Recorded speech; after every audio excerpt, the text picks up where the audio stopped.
I arrived at my son Daniel's for Christmas dinner at 412 Willow Creek Lane in the Chesterbrook suburb of Dallas, Texas. My daughter-in-law, Sable, blocked the door.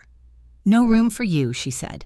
I had hoped my son, Dan, would intervene, but he was nowhere in sight. At 67, I thought I'd seen every flavor of family drama, but standing on that front porch on Christmas Day, holding a pie that took me 4 hours to perfect, I realized I'd been naive about human cruelty.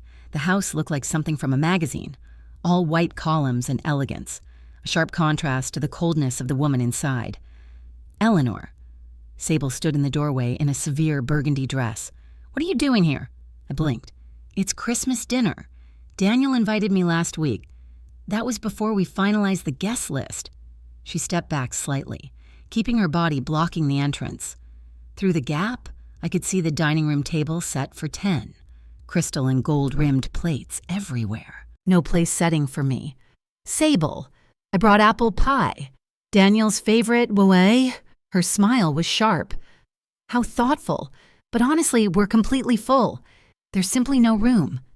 No room. In a 6-bedroom house that could seat 12. I felt a familiar cold dread.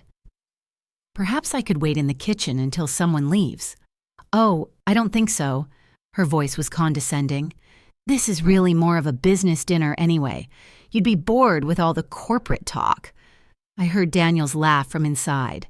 My son, who had promised he'd never let anyone come between us, was 30 feet away, oblivious. Could I at least speak to Daniel? "He's in the middle of an important conversation with Mr. Thompson."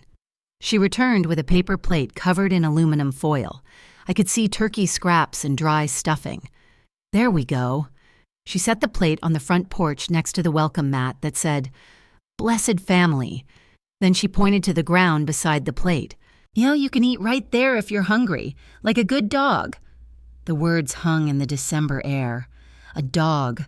The words were planned, designed to show me exactly where I ranked. And that's when I started laughing. Genuine amusement at the sheer audacity. Dogs, as I pointed out, are loyal creatures. They don't sneak around behind their owners' backs. They don't check into the Magnolia Suites downtown with their married bosses every Tuesday afternoon for the past 6 months. I pulled out my phone. I'd been hoping I'd never have to use this album. "Speaking of dogs." "Honey," I said, scrolling to the picture I'd taken last Tuesday when I'd followed her car. The photo was perfectly clear. Sable and her boss, Tom Patterson, entering the hotel at 2:47 p.m. The second showed them kissing in the elevator. I held the phone so she could see the screen. "Should I send these to Daniel now? Or would you prefer to tell him yourself?" The color drained from Sable's face. She was completely speechless. "I thought you might appreciate knowing that some of us old dogs still have bite," I said pleasantly. I pressed send on the text message I'd already typed to Daniel's number. Inside, I heard his phone notification chime. Daniel appeared 30 seconds later, holding his phone like a live grenade. His face was pale. "Mom, what are these pictures?" Sable tried to grab the phone, but he stepped back. I watched my son scroll through the evidence. Confusion, hurt, and rage. "Daniel, I can explain," Sable started. "Explain what exactly? Explain why my mother is outside holding a paper plate while you're inside playing hostess. Or explain why you're having an affair with your boss." The dinner conversation inside had stopped completely. "It's not what it looks like," Sable pleaded. "Your mother has been spying on me. She's trying to ruin our marriage because she's jealous." "Jealous?" I repeated, loud enough for the people inside to hear. "Sable, honey, the only thing I'm jealous of is people who still have their dignity intact." Daniel looked at the paper plate on the porch. "You made my mother eat outside.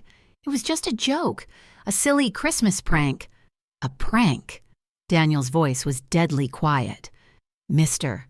Thompson appeared behind Daniel. "Everything all right out here? We're ready for dessert." "Actually, Tom," Daniel said, "I think dinner's over."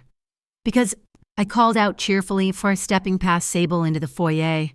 "Apparently, there wasn't room for me at the table. But don't worry. Sable made sure I had somewhere to eat." I held up the paper plate for everyone to see. The collective gasp was audible. The guests started gathering coats with hurried efficiency. When the last guest left, Daniel closed the door. 15 years of marriage, and this is what I get. My mother humiliated on my doorstep while you're having an affair. The house phone rang. Sable looked at the caller ID. Linda Patterson, Tom's wife. Daniel commanded. Answer it, on speaker. Sable's hands shook. Melissa. Linda's voice was tight with panic. I found everything, the hotel receipts, the texts. I'm filing a complaint with Tom's HR, and I'm talking to a divorce attorney. This is going public. Before we could process that, Tom Patterson walked in without knocking. Linda threw me out. She sent copies of the evidence to my boss. He looked at me. Your mother saved you about 2 years of wondering why your marriage felt wrong. Tom, get out, Sable desperately whispered. Can't do that. Sweetheart, Linda's lawyer called me. Turns out Sable here has been quite busy. What do you mean? Daniel asked. Tom pulled out his phone. Linda used to be a forensic accountant. Daniel, when's the last time you checked your joint credit card statements? Daniel looked at his banking app. Sable. There are charges here I don't recognize. Hotels, restaurants, over $8,000 in charges. Tom nodded grimly. That's just the beginning.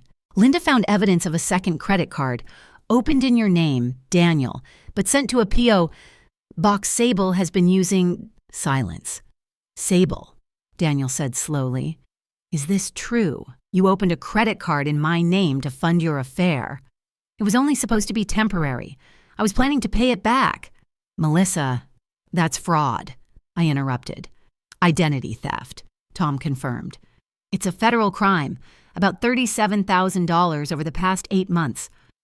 So, you sabotaged our marriage and stole my money to fund your affair, Daniel concluded.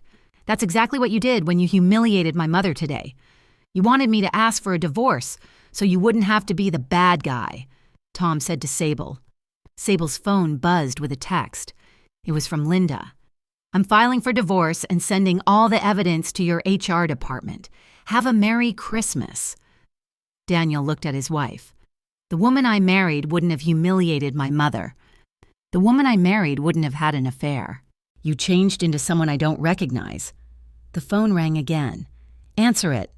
Sable accepted the call. Yes, this is Jennifer Walsh from Human Resources at Patterson Pharmaceuticals. I need you to come in tomorrow morning at 9 o'clock to discuss some concerning allegations.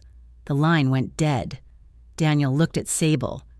I think you should pack a bag and stay somewhere else tonight. Where am I supposed to go? That's something you'll need to figure out. Tom moved toward the door. For what it's worth, Daniel, I'm sorry. Your mother was right. You deserved better. After they both left, Daniel and I sat in the living room. Are you okay? I asked. I think so. Are you? I'm better than okay, I said. I'm proud of you for choosing truth over comfort. Daniel managed a small smile. I learned that from watching you fight back. You documented the truth, and you made sure I saw it. I did it because you deserved to know who you were really married to, Dan. And because no one should have to eat on the porch like a dog, we sat in comfortable silence. Mom, Daniel said eventually, next Christmas, would you like to host dinner at your place? I'd love that, but only if you promise to help with the dishes. Deal. And Eleanor? Yeah. Next time you bring someone to Christmas dinner, make sure it's someone who understands that love multiplies. It doesn't divide.